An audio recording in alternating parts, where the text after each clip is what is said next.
Welcome to Enrichment and a flip through of my book, Sticky Emotions. And this is a guided process journal. It is meant to help you if you are struggling with a sense of overwhelm or shame or feeling kind of stuck in a pattern of replaying thoughts and emotions. This video is just a flip through of the book, and then I will also have videos available instructing how to use each section of the book. So this first section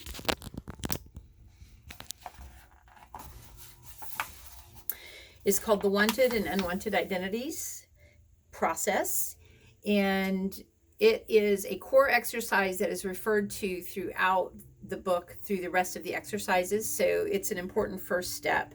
There will be a video explaining how to do this. It is followed by the daily intentions and reflections.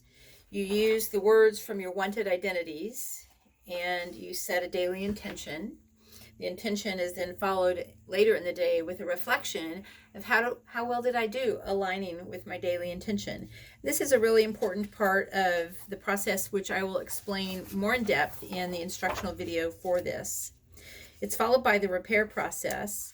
Sometimes we find ourselves out of alignment with our wanted identities and actually doing things that might fall on this list, and we may have some regrets or some shame or just wish that we would have done things differently. So this guides you through how to make repair for when you are out of alignment with your wanted identities.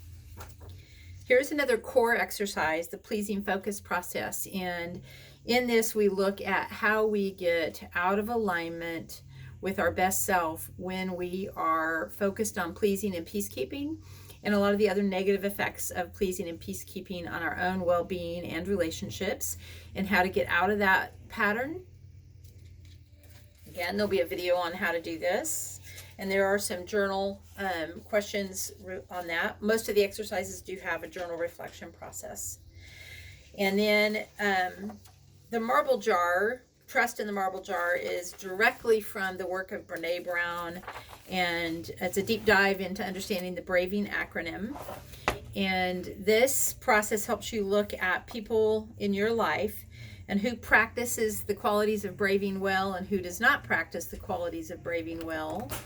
And then there is a place to visually represent the idea of the marbles, and these jars represent people in your life, and you would fill those jars up with drawn marbles to represent visually how much trust they've earned, how much of your vulnerability they have the right to hold.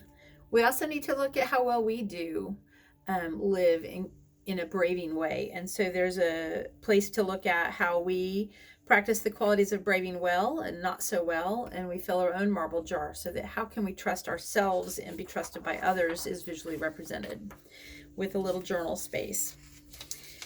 Then the arena, and there are several copies of this process because we don't just experience one vulnerable situation in our life, we have many.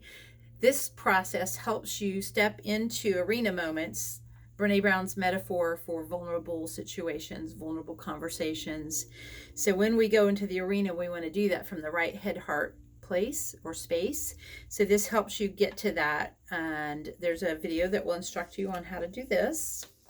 And again, we have lots of vulnerable moments in our life, so there's several copies of this exercise. Then kind of the flagship exercise in this book, and there are many copies of this because if you're doing this book, it's pretty likely that you find yourself with thoughts and emotions on replay or all the way on that spectrum to complete overwhelm and dysregulation. This is to help you get out of that place and get grounded and centered and into a head-heart space that is more constructive and serves you well.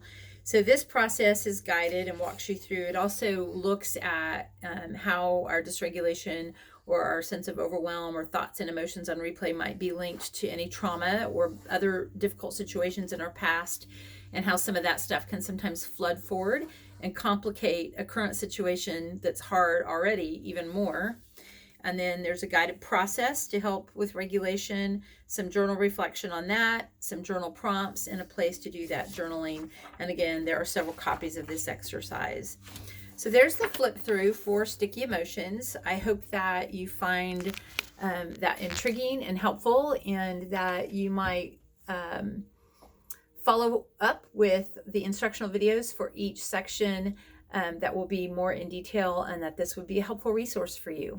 Have a great day.